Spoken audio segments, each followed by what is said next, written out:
Well, thank you. Good morning, everybody. How are you all feeling? Did you sleep? That's wonderful. That's really, really good. Thank you so much for the prayer this morning. I have to say, whenever a chairman offers a prayer, well, certainly for everyone and everyone that's put in effort, it's a beautiful thing, and to have those prayers personally is a huge thing, because I am an instrument of God. We are all his instruments, and it's so important to have the blessing of God on this talk. It really means a lot. Now, as some of you know, I work, or some of you may not know, but I work in the animation industry, and part of my job is to create and direct animated content. And the most important aspect of any kind of filmmaking is actually the story. Like, story is everything. If your film or your animation has a lame story, it'll just tank, it'll bomb.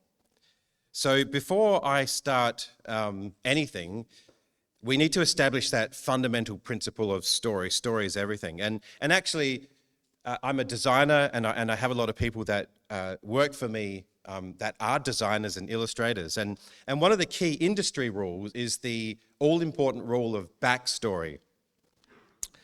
And backstory is interesting. It's the background story of, or the historical events that actually took place before the main story.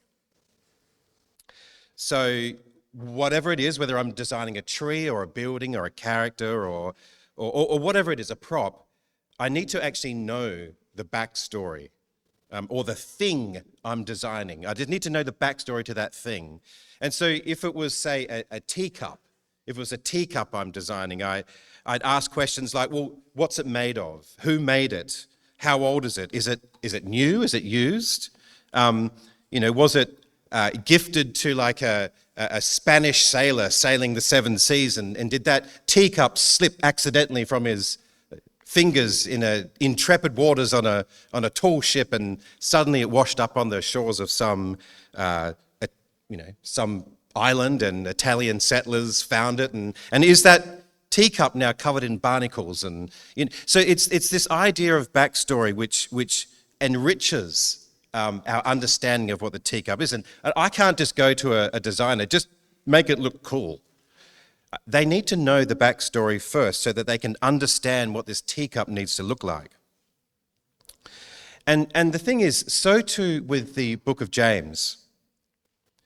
The letter of James is critical. It has this rich backstory. It really has some tasty morsels.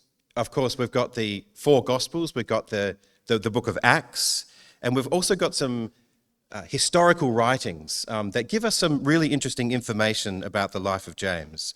And so over this next hour, we're going to look at what it was like for James to grow up with Jesus. And we'll eventually reach the end of his life in these studies, and God willing, hopefully we'll all be moved and will be inspired by really one of the most beautiful pictures of transformation that you'll probably see in the New Testament. So when it comes to James's younger years, we're all invited here to kind of use our imaginations. Not really to invent or make stuff up in an irresponsible way, but to just try and put ourselves in James's shoes, where not a huge amount is written, but enough to get a fairly clear picture. Now, I'm obviously going to use the most widely accepted view here that James is the biological brother of Jesus. Well, in fact, actually, he's the half-brother, and they obviously shared the same mother, but he had a different father, of course, to the rest of his siblings. Jesus was conceived by the Holy Spirit, making God his father, obviously, and so Joseph was the legal father, the adoptive father of Jesus. And we know that Jesus had other biological brothers and sisters. We read from Matthew's record, as we just read, "Where did this man get this wisdom and these mighty works? Is not this the carpenter's son? Is not his mother called Mary? And are not his brothers James and Joseph and Simon and Judas, as also Jude? And are not all his sisters with us? Where did this man get all these things? So we know that Jesus had this kind of large family, or maybe some of the families here might be larger than that, but so far at least four brothers four brothers exactly, I should say, but at least two sisters. But here's the thing, during his pre-crucifixion ministry, Jesus didn't choose a single one of his own family, as his own brothers, to actually be one of his special disciples. And we discover because they didn't believe who his parents claimed him to be. They doubted him. And that's a really, really sad situation. In fact, in Matthew's record, it says they took offense at him. They took offense at him. But Jesus said to them, a prophet is not without honor except in his hometown and in his own household, in his own family. And so he didn't do many mighty works in that place because of their unbelief. Now it's devastating. It's devastating. And how distressing for Jesus to have said that to his family and to his town. His own siblings rejected him. And Jesus was like the greatest of all prophets, and yet he was without honor. You know, that word or expression, without honor, it means to despise. And what Old Testament passage do we think of? What chapter do we go to when we hear the word despised? It's Isaiah 53. He was despised and rejected, a man of sorrows, acquainted with deepest grief. We turned our backs on him and looked the other way. He was despised and we didn't care. You know, when you look at that word despise, it comes up with other words like worthless, contemptible, vile.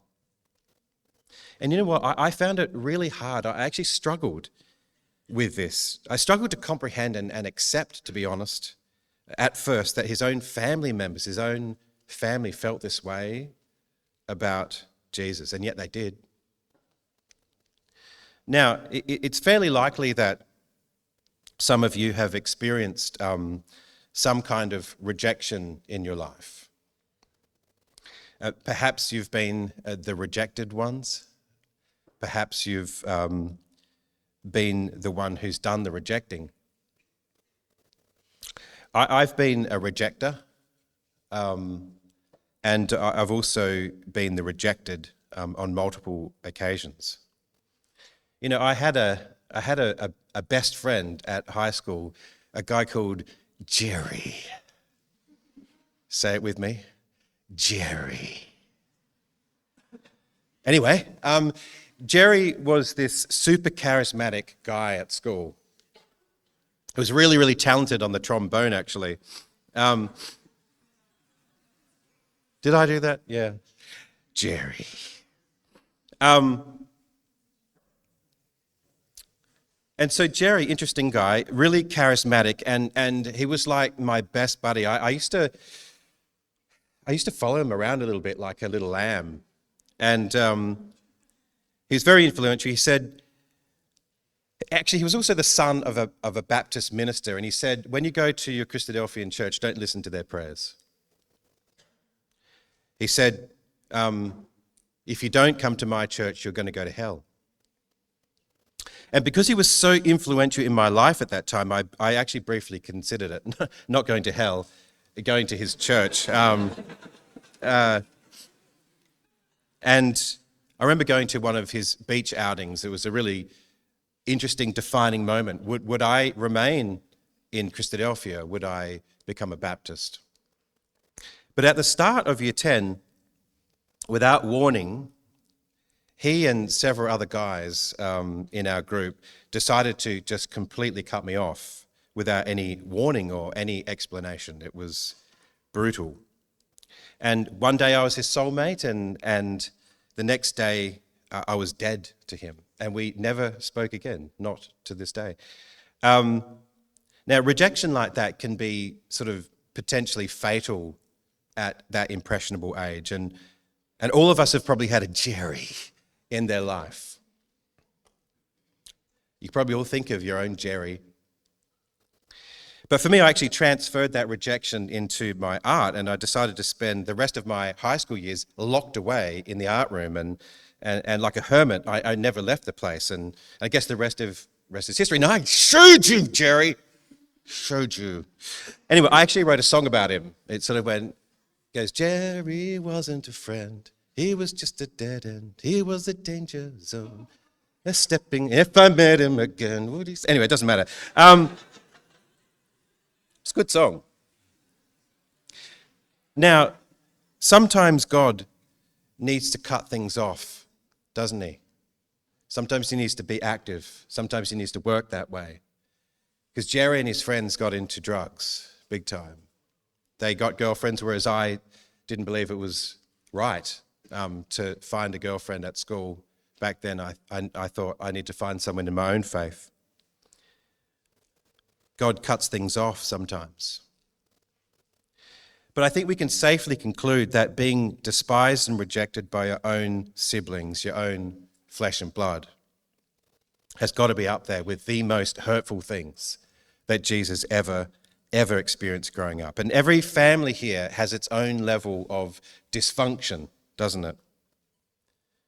No family is perfect. And in the case of Jesus, we really don't know how long his siblings doubted him in the lead up to his ministry. But what we can be assured of is how James might have felt later in life when he reflected on his doubt and his cynicism towards his older brother. And I think we would have all thought about this in our studies where James may have very well compared himself to Joseph or the brothers of Joseph. And I have a personal feeling that he related to Judah in particular. Now, we can talk about that another time. So how did he get himself into such a state of unbelief? I mean, surely Jesus would have been the greatest brother that he could ever possibly hope for on planet Earth. But how much information did Mary and Joseph tell their kids, and when? How often did they tell their kids about the miraculous and amazing story about his birth and the circumstances around that and his prophetical destiny? I mean, how old were the kids when they told them this information? And did they really understand what Mary and Joseph were saying? And when would he reveal himself as king? Because Mary and Joseph didn't have any idea how Jesus would reveal himself. They had question after question after question. And at first, things started off well. When you read about Jesus' reputation as a young boy, people were genuinely drawn to him. And in Luke's record, it says that Jesus grew in wisdom and stature and in favor with God and man. Jesus was intelligent. He was insightful. He was just a sheer delight to be around. You know, adults were pleased to have him in the room. There was this uncanny maturity in this little boy. He carried himself with this grace and kindness, and people were fascinated by him. And every year, the whole family, they went to Jerusalem for the Passover festival. But this time, as a 12-year-old boy, Jesus was in the temple courts with the teachers and listening to them and asking them questions. And it says that everyone who heard him was amazed at his understanding and his answers. You know, normal kids just don't possess this level of understanding, this level of maturity, let alone some adults, or all adults for that matter. In fact, when it says that everyone was amazed, in the Greek, it's this word existemi. It's a little bit like a Harry Potter, existemi. It's a bit like a Harry Potter spell. It means to be beside oneself. They went out of their minds when they heard him, when they heard his answers, flabbergasted, stupefied. They were at a total loss to explain or account for such words. In fact, they were so fascinated and flabbergasted that 3 days passed without them asking the question, where's your mum and dad? So Jesus grew in wisdom and stature and in favor with God and man. And as James grew up, he would have seen how his parents and other important grown-ups in his life, in their lives, favored Jesus. He's so amazing. Oh, Jesus is so incredible. He's so mature. He's like the perfect kid. Why isn't James just a bit more like Jesus? And it's not to say that James was neglected by his parents. You know, Mary and Joseph would have been super diligent in teaching and reading the scriptures to all the kids in the family. It would have been a major principle in that family.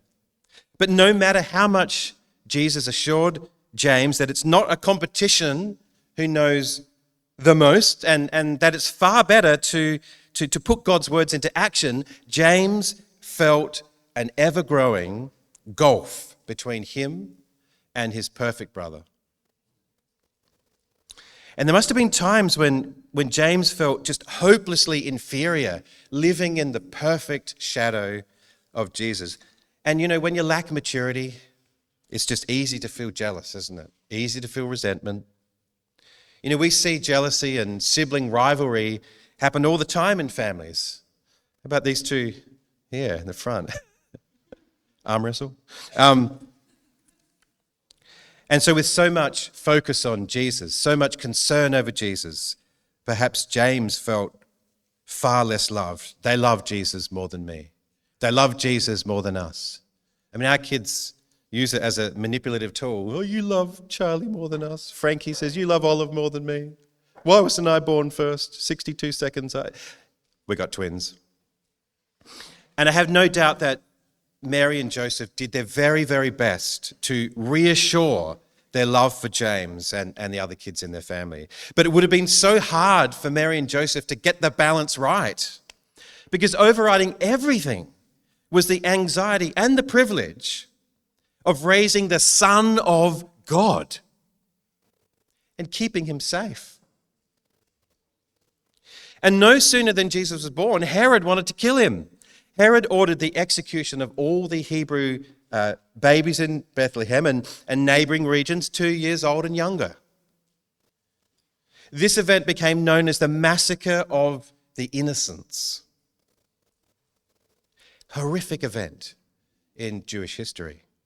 And the PTSD from this event never left Mary. How could it? How could it? And so here they were. They were hidden in a tiny town called Nazareth in Galilee.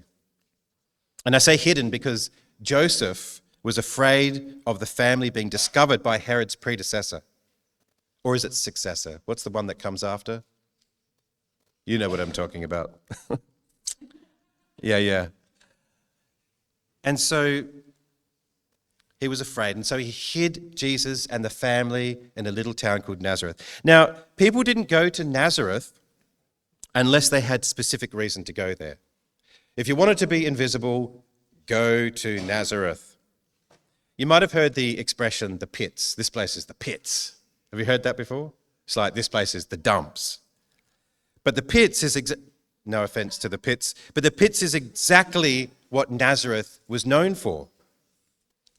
They actually used to dig all sorts of pits for oil pressing and for wine treading. And sometimes they built these multi-level pits and underground passages which were used to hide all sorts of things, including money for tax evasion and all sorts of things. And they even used to hide themselves in these pits. They hid women and children in the pits in times of war. So when Joseph hides his family, he hides him in the pits. And as the saying goes, can anything good come out of Nazareth? Remember, that's the question that Nathanael, one of Jesus' disciples, asked. Because Nazareth had a reputation. It was looked down upon, even by the people in Galilee. And so no one expected to find the king of the world, the future king, in the pits. And so years, the whole family deliberately kept a low profile. And you can understand why the revelation of Jesus as Messiah some 30 years, some 30 years later, just came to such a shock to so many people. Isn't this the son of the carpenter? Isn't he just a normal kid from the pits? Isn't his mother called Mary? And doesn't he have like a brother called James and other brothers and sisters? Isn't he just an ordinary guy from an ordinary town, from an ordinary family, doing an ordinary job, with his ordinary siblings living in an ordinary town? But as kids, Nazareth was their reality. They knew no different. All they knew was Nazareth. They knew every nook, every cranny, every tree to climb, every vacant pit to play hide and seek in, every trail, every hill, every path. And as time passed in this little town, his brothers appeared to grow very impatient with Jesus. They weren't satisfied with Jesus. They weren't satisfied with his answers. They might have asked questions like, well, when are you going to show yourself, Jesus? How exactly are you going to do it? Are you really going to do it? Are you really the Messiah? Can you be sure it was an angel? I mean, look, there's years of past. Are you sure it was an angel that spoke to Mum? Are you really a king? You don't look like a king. There's nothing really that kingly about you, Jesus. He had no beauty, no majesty to attract us to him. Nothing in his appearance that we should desire him. Aren't kings supposed to be warrior-like? Good with a sword, skilled with an arrow? Yeah, you know your scriptures really well. Better than mum and dad, better than the rabbis. You pray all the time, you never complain. But is that really the quality of a king that we're looking for? Is that the quality of a warrior king? Why isn't he doing combat training? Why is he not in the military or in politics? Why is he not building up an army to get ready to overthrow the Romans? They had no idea, only doubts. So when Jesus started doing and saying strange things at age 30, like turning water into wine, allegedly, and causing havoc in the temple, and allegedly curing a man's withered hand, and saying things like, destroy this temple and in 3 days I'll raise it up, his family thought Jesus had gone nuts. Mark 3 says that his family thought he was beside himself, like beside himself. He's out of his wit and senses is what it means. It means a distressed person in an extreme emotional state. Here was the carpenter from Nazareth who says he's the Son of God. And his family wanted to take charge of him, which means that they wanted to take him away in a type of house arrest. Have a look at the record in Mark chapter 3. Then Jesus entered a house, and again a crowd gathered so that he and his disciples were not even able to eat. It was packed. And when his family heard about this, they went to take charge of him, for they said he's out of his mind. King James says he's beside himself. So they sent this message to Jesus. Couldn't get in there. They sent a message to him. And verse 31, it says that his mother and his brothers came, and standing outside, they sent to him and called him, and a crowd was sitting around him. And they said to him, your mother and your brothers are outside. They're seeking you. And he answered them, who are my mother and my brothers? Who are they? And you can imagine the murmurings of the crowd. Did he just say that he doesn't know who his mother and his brothers are? And then looking about at all those that sat around him, he said, here are my mother and my brothers, for whoever does the will of God, he is my brother and sister and mother. On all accounts, it sounded like Jesus had publicly disowned his family. Who's my mother? Who's my brothers? No. Anyone who does the will of God is my brother, my sister and mother. And we know that Jesus never disowned his family, but to the crowd and to Mary and James and his brothers, it's exactly how it sounded. And it drove that sword a little further into Mary's heart. But as Luke 20, verse 50 says, his family just didn't understand him. They had no idea. They had no idea what was going on. After living with him their whole life, they had no clue what Jesus was talking about. They just knew that they needed to grab him quickly and keep him hidden in the house, at home. Stay at home, in Nazareth, stay there. Perhaps for his protection, perhaps for their protection and their reputation also. Reputation in Jewish society was everything. A good name is to be chosen rather than great riches, loving favor rather than silver and gold. Rich and poor have it in common. The Lord is the maker of them all. You know, making ends meet without Joseph, because remember, Joseph had died by this stage. Making ends meet without Joseph in the picture might have been a financial strain on the household. And Jesus was out doing this. And so if riches were out of the question, then reputation and a good name was everything to James and his brothers. What will the people think of us now? This is alarming. This is embarrassing. Our name, our family reputation is being threatened and tarnished by this lunatic. Maybe there were patches of belief in their life as they grew up where James and his brothers dared to dream as Jesus as king. And if Jesus was the promised Messiah to be enthroned in Jerusalem, then this was their ticket out of the pits and gaining some much needed, some much anticipated respect and honor, and some authority and maybe even some power. But here in this crowded house, Jesus is telling everyone that we're not even his brothers anymore. And his mother is no longer his mother. So where does this leave us now? And I think it's fair to assume that James and his other siblings may have had political aspirations at one point in their life. After all, the disciples argued about who would be the greatest in the kingdom. But here it seemed to them that Jesus was talking like someone who was beside themselves. And so they lost faith in Jesus. Their misconceptions of what the Messiah is supposed to be in their minds made it impossible to shift their mindset. So resentment, cynicism, it just took over. And the brothers, they united as a family in this collective mindset. And so when Jesus started performing miracles and wonders, his family were just thrown into confusion. They never saw this when they grew up. And why now? And how is he doing these things? And much like the Pharisees, who seemed more stable, more rational, they didn't know if his calling was of God or of Beelzebub.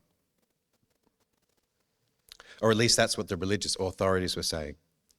And there was even this tragic moment where James and his brothers teased Jesus. They tempted Jesus. They tried to goad him into doing something that they knew was risky, they knew was dangerous. In John 7, verse 1 to 5, it says that after this, Jesus went around in Galilee. He did not want to go about in Judea because the Jewish leaders were looking for a way to kill him.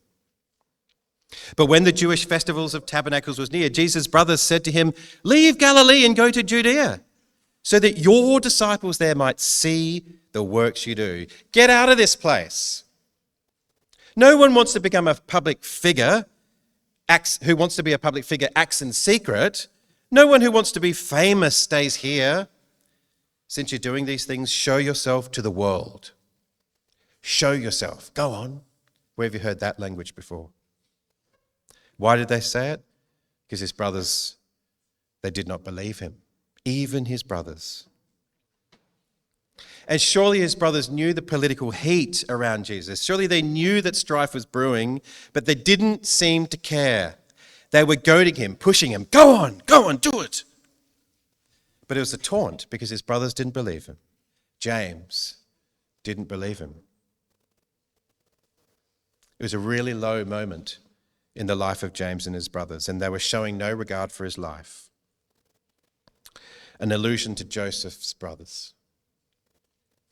And Jesus bore the agony of family rejection and estrangement like no other.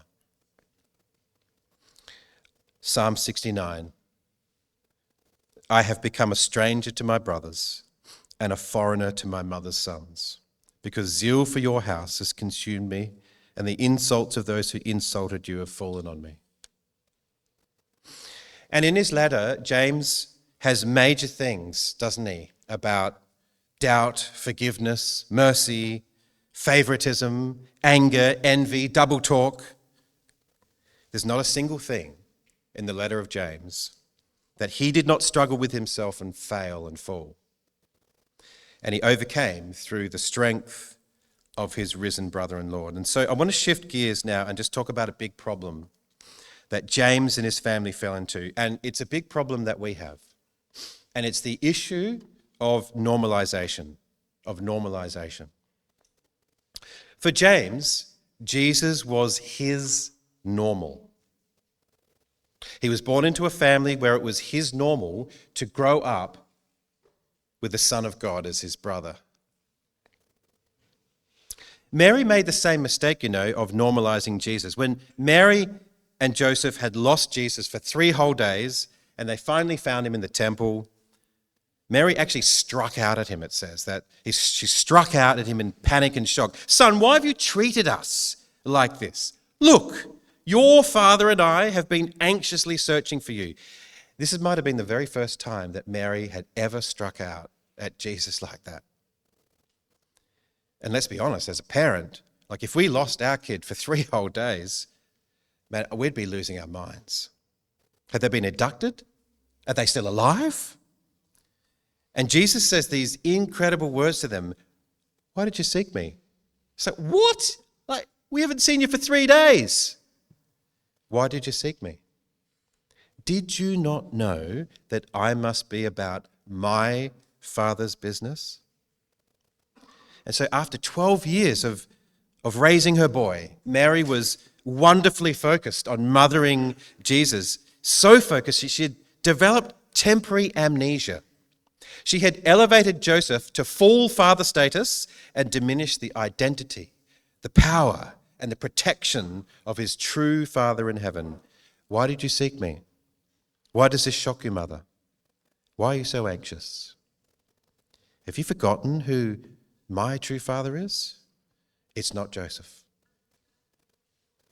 Mary had normalized the relationship, and Jesus needed to completely recalibrate. At a 12-year-old, had to recalibrate and remind them both about who his true father was, and their true father, and our true Father in heaven.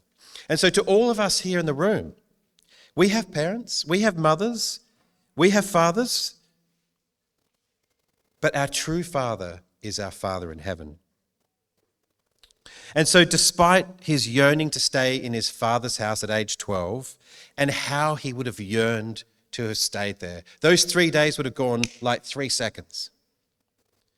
He willingly and humbly submits to Mary and Joseph, goes back to the pits, goes back to the little town of Nazareth. But make no mistake, his obedience and submission was first and foremost to his heavenly Father. And it was God's will, his Father's will, that he go back there with his parents. Son, go with them. You must honor your father and your mother. A fundamental principle to us all. And so Jesus had all the opportunity at age 12 to fulfill his dreams. He had the teachers in the palm of his hand. He could have worked up his ways up the ranks and solidified his authority and his influence from that day forward as a child prodigy. It's what his brothers would have wanted him to do and urged him to do, and yet he showed the world what true submission looks like. He shunned his ego and his human ambition, and he tended to his family, who he loved. A family who would eventually reject him, a family he would eventually lay his life down for, and for the entire world, and for us. And so the normality of Jesus living in Nazareth as a nobody became a stumbling block for his family and the people in Galilee. And it's the same with us. Whatever our circumstances are, or whatever we're born into, becomes our normal. It becomes the thing that we take for granted, the thing we depreciate, the thing we reduce if we're not careful. It doesn't matter if we are rich or poor or middle class, our normal can become our trap. And as we know, the Exodus was an interesting time and an incredible time to live. Many people were born into a reality and saw the reality where there were miracles of oceans parting, a pillar of fire by night and a cloud by day, and they saw angels' food, manna, appear on the ground 6 days a week. And as they walked through the wilderness, their shoes, they were like, what's going on with our sandals? They're not wearing out. Amazing. One of the many things that they saw. They drank water out of a rock. But after a while, the miraculous became their normal. The everyday occurrences of miracles just failed to impress. And as a result, it could not harness their complaint and their resentment being in this desert. And as a result, thousands fell in the wilderness. They reduced the extraordinary to the ordinary. And Hebrews, some imagery. And in Hebrews it says, do not harden your hearts as you did in the rebellion during the time of testing in the wilderness, where your ancestors tested and tried me. Though for 40 years they saw with their own eyes what I did. And that's why I was angry with that generation. Then it says, see to it, brothers and sisters, that none of you has a sinful, unbelieving heart that turns away from the living God, but encourage one another daily, as long as it is called today. So they saw amazing things, but they reduced the amazing to normal. Look at the world today. Consider it. Think about it. We might not see the razzle and dazzle of oceans parting and fire by night and cloud by day, but we live in exceptional times, don't we? Look at what's going on in Israel right now.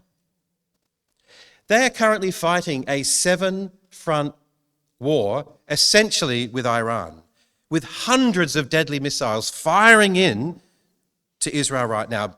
Look at the headlines. Israel's missiles just hit a Russian base in Syria. This is only going to intensify the worldwide hatred of Israel. And we're witnessing anti-Semitism and hatred of Israel on a global scale like we've never seen before in our lifetime. And as Zechariah predicts, I will make Jerusalem a burdensome stone for all people. All who burden themselves with it will be cut in pieces, though all the people of the earth will be gathered to it, against it. Think about that ongoing war in the Russia and Ukraine and what's happening in Israel. You know, the Bulletin of Atomic Scientists say that the doomsday clock is set to 90 seconds before midnight. Did you know that this is the closest it's ever been to nuclear war since its inception in 1947? Did you know that? Look at the moral confusion that exists in the schools, the universities, and the world today. Think about gender identity politics that are sweeping over the world in sports, in entertainment, in government, funding mandates. Am I a boy? Am I a girl? What is a woman? What is a man? Our world has gone nuts. We've all heard a talk in Daniel chapter 2 and Ezekiel 38 more times than we could possibly count. Yet the familiarity and the saturation of what we see and what we hear can just wash over us, even to the point where we become casual, apathetic, careless, uninterested, unconcerned, indifferent, unbelieving.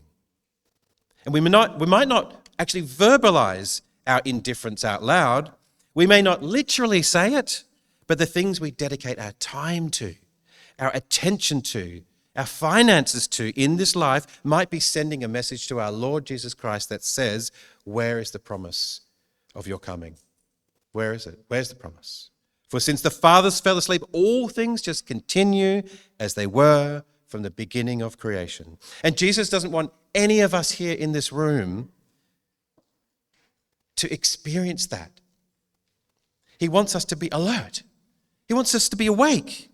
He wants us to be ready and waiting to open the door immediately when we hear that knock. That's what it says in Luke 12, verse 35 to 37, a parable. Be dressed, ready for the service, and keep your lamps burning like servants waiting for their master to return from a wedding banquet, says Jesus, so that when he comes and when he knocks, they can immediately open the door for him. And, oh, what joy! It will be good for those servants whose master finds them watching when he comes. You know, I think of my own little kids. I've got 2 twins. We've got 7-year-old girls, and our oldest girl is 11, Charlie. Charlie, Olive, and Frankie. That's not them. Beautiful little kids. And, you know, more often than not, when I come home from work, you know, they come rushing up to me. They're like, Dad! I've got one on one leg, one on the other, one. It's just this battle. It's this really beautiful thing that I really look forward to when I come home from work. And of course, Julia as well. Let's not forget. Yeah. Yeah. My 4 girls. And it's so beautiful. But is this how we feel about the return of Christ? If he came to our door, would we be like these 3 girls? Daddy, brother, Jesus. Are you waiting for Jesus to knock on the door like a little child waiting for their dad to return from home? Am I? Sometimes I come home to our kids and it's rare, to Julia's credit, but sometimes they're on an iPad or a device. And I go into the room expecting, you know, where's my kids? And nothing. Just nothing. Once I went in there the other day and I just stood there, right, and looking at them, waiting how long it would take for them to notice me. Ages. And then they finally went, oh, there you are, Dad, and then straight back to it's just...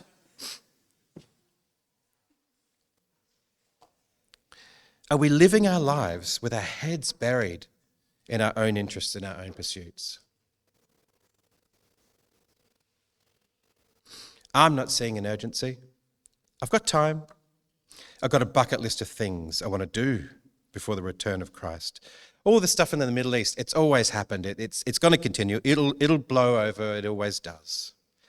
But Jesus says, no, just as it was in the days of Noah, so it will be in the days of the Son of Man. People were eating, drinking, marrying, being given in marriage, doing all the things, all the normal things, until the day Noah entered the ark.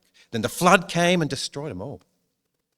Same with the days of Lot. People were eating and drinking, buying, selling, planting, building, just going on about their life, their daily business.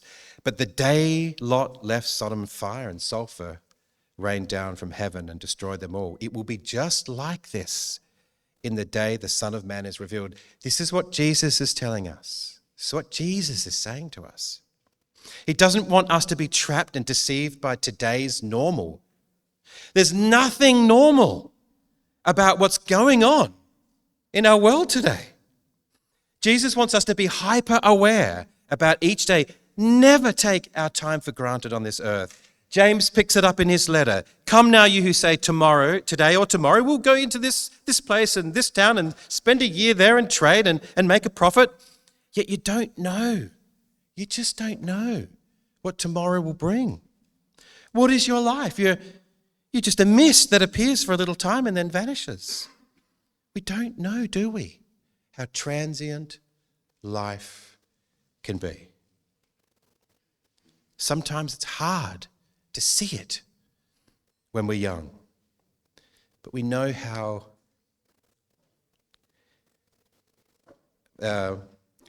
tragedy can strike when we least expect it.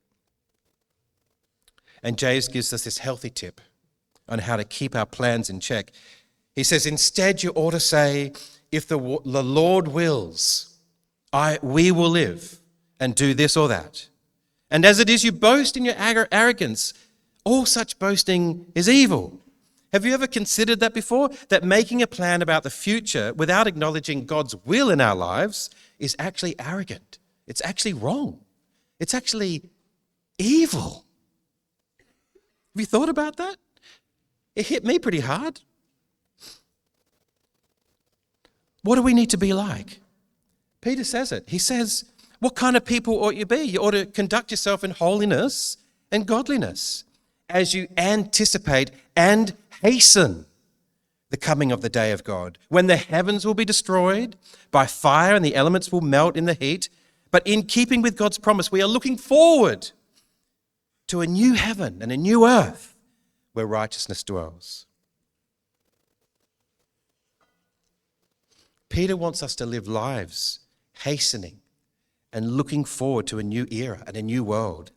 He wants us to get together as often as we can, to get pumped about what life will be in the future.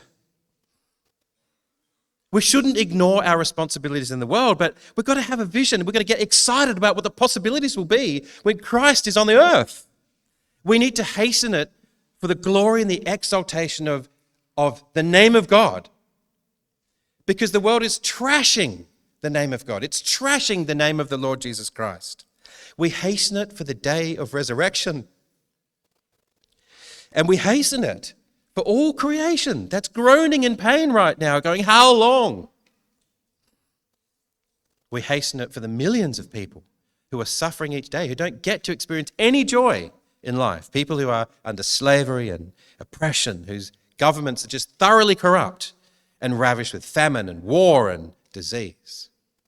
We cannot allow ourselves to be young people who have lost their empathy for a world that is in dire and desperate need for Christ's return.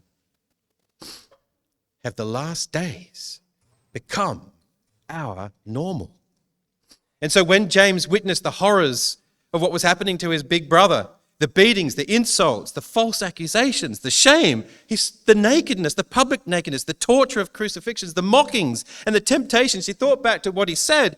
Go on, leave Galilee, show yourself to the world. Go on, do it. He was one of the mocking voices in the crowd. And like Peter, he cried when he saw what happened to his brother. Bitter tears of shame and regret. What have I done? What have we done? I abandoned my big brother. We played together. We played in the sandstone pits. We read the Word of God as a family together. We worked together in the workshop. We built things together. We prayed together. I remember how kind he was, how forgiving he was, even when we didn't deserve it. I lived with the Word made flesh, and I rejected him. I let him down. I despised my brother. I despised the Son of God. And you could not get a darker storm in the life of James. In this all is lost moment, after Jesus was raised from the dead, Jesus makes a special visit to James.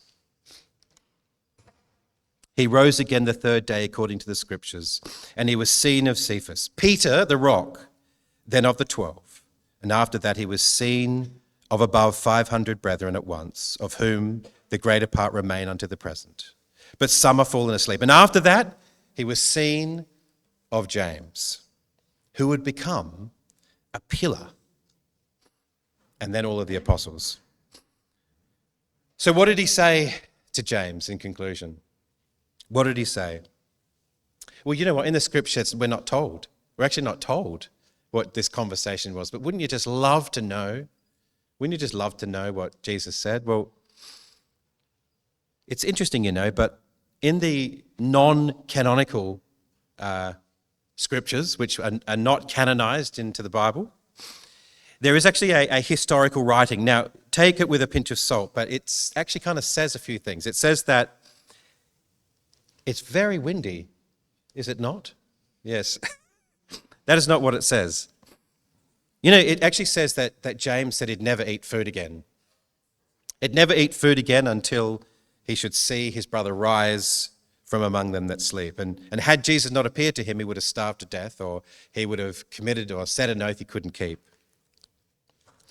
But when he did appear, the legend says that Jesus went on to say to James when he saw him, "James, bring a table and bread."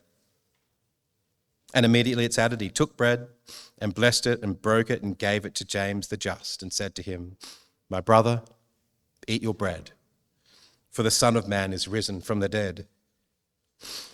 The resurrection of the dead transformed every single disciple into an apostle.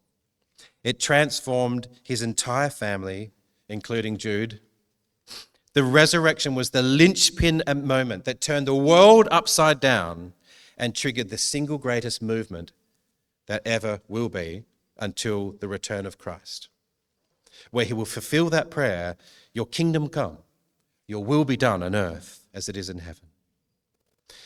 Jesus had a work for James, a very special work for James. He would become the central pillar in the first century ecclesia, and he resolved a point of a tension that threatened to split the entire ecclesia in two. You know, if you have major doubts and you have major failings in your life, but you want to be wise and you want to be changed to be more like Jesus, then we have to take heart. There is no greater failure than to physically grow up with the Son of God and reject him.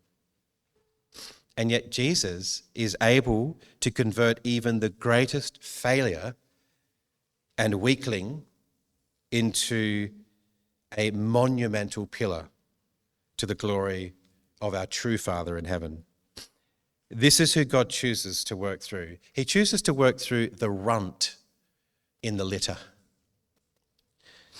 I'm going to give you enough information this weekend to prove that I am the runt of the litter, and I'll especially do that in the next session.